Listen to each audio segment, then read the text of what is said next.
My very first robot was the ILIFE W450, so when I have a chance to test another model from the company, I'm excited to do so. This time I'm reviewing a robot mop, the ILIFE W450. The ILIFE W450 is a mopping robot, and unlike most hybrid robot vacuums with a mopping function, the ILIFE has a rotating mopping brush that automatically washes itself during mopping. It also has two large tanks for clean and dirty water. I used it almost daily for 3 weeks, running it over a bunch of tests to see how it performs at removing stains, spills and dirt. In this video I'm going to talk about the W450 pros and what I didn't like about the robot. Let's start with the package contents. The ILIFE W450 comes with a user manual, remote control, 2 batteries for the remote, charging platform, 1 spare roller brush, a tool to clean the robot, a power adapter and the robot. The robot has a glossy lid with a handle, and unlike its older brother, it has a built-in camera. The handle helps to place the robot on the charging dock, as it doesn't do so automatically. On the top case, it has a short guide with 3 simple steps on how to remove and install the water tank. A fluffy roller scrubs and polishes the floors. The orange stripe on the brush is raw and supposed to scrub the floor, while the gray area is soft and should absorb water and wipe the floor. There are also 2 omnidirectional and 2 rubber wheels that are now as big as the ones we used to see in a robot cleaner. The wheels do not slip on the floor, and by the way, there is an actual purpose for the size of the wheels.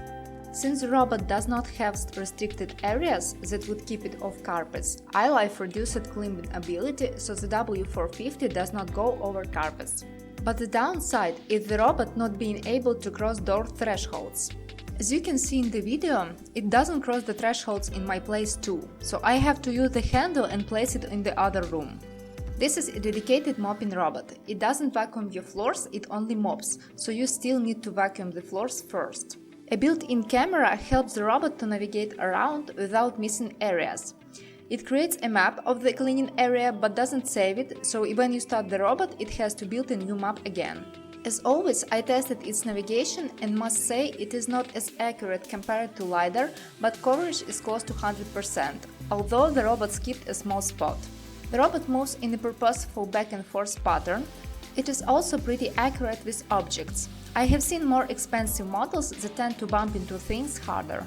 I had some outside dirt left overnight and then tested its mopping performance. I firstly tested the Shinebot Q11 on this area, but it didn't remove the stains.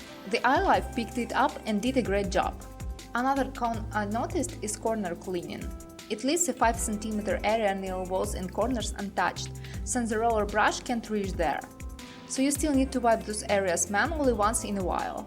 In my next test, I used mayo, soy sauce and coffee stains and let them dry. After 3 passes, the robot removes the stains almost completely, leaving a few soy sauce stains. Worth mentioning that the stains it left were hard to remove even by hands, and I don't use a cleaning solution while testing the robot. The robot is not able to remove old stains, but is suitable for keeping your floors clean if you use it at least a few times per week. The robot is taller than average, having a 12 cm body. If you have any furniture that has a smaller gap, the robot would not fit there. It can fit under my cabinets in the kitchen, which is kind of disappointed, but it is what you have to trade for 2 large water tanks. A separate water tank with wasted water allows the robot to wipe spills pretty efficiently. Unlike most mopping robots, it absorbs all the spills directly to the dirty water container. It pushes small objects with its bumper, but not too hard to worry about. I also made a few mayo stains. After a few passes, it left a residue and the floor was all oily, so I would not recommend using it on big sticky spills like that. The app misses some functions I used to see in LiDAR robots, but you can still track the robot in real time to see where it has already cleaned. There are 2 cleaning modes, cleaning and drying. Both can be set to go over the same area up to 3 times.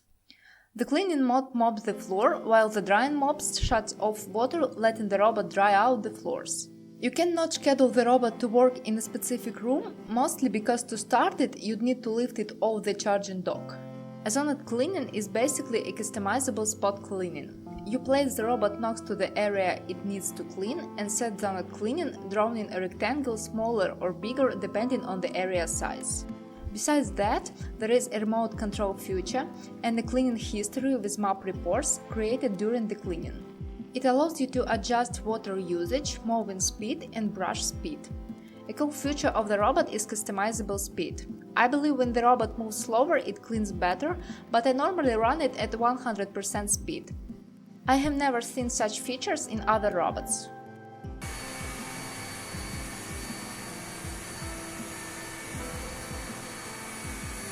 Maintenance is easy. All you need to do is clean the filter and have a look at the area behind the brush roll. I ran the robot after 2 days of no vacuuming, which I don't recommend doing so as the W450 is not a vacuum. The brush roll had rabbit hair, so I had to clean it. But even if you use it after vacuuming first, I'd suggest washing the roller after every other cleaning anyways. And the dirty water tank was full of wasted water too. The robot alerts when it gets full and stops cleaning immediately. The robot doesn't dock itself. It needs some maintenance after mopping anyways, like refilling the water tank, so it's not a big deal to place it manually to the charger. I'm really satisfied with how it cleans. Because the robot washes the brush roll during the mopping cycle and absorbs the dirty water, the floors after mopping feels much better compared to other robots I've tested. The low clearance gives some advantages. It doesn't get stuck on objects as often as other robots, since it can climb on most of them and just push them around. Yet I would still pick up some tiny USB cables off the floor. The remote control is pretty convenient. It has all the features you need for using the robot. You can manually control it like a radio car, run a spot cleaning mode, adjust the brush speed and water usage, or disable voice prompts. If you are looking for a robot mop, the ILIFE W450 is a unique one, as it has 2 large containers inside for clean and dirty water. It washes the brush during cleaning and does a better job than most competitors, especially in the price range of around $300. Navigation is good enough too. But like any other robot, it has its cons. It doesn't clean corners quite well. Because of reduced clearance, you have to manually put it on the dock and move it between the rooms if you have door thresholds. But at the same time, there is no need to set virtual boundaries, as the robot doesn't go over carpets whatsoever. Because of its tall body, it might not fit under most of your furniture. The app lacks some features like no-go zones, but works smoothly. I haven't noticed bugs or crashes. The ILIFE W450 is not a vacuum, and you have to understand it. You would need to vacuum first, but the results are totally worth it.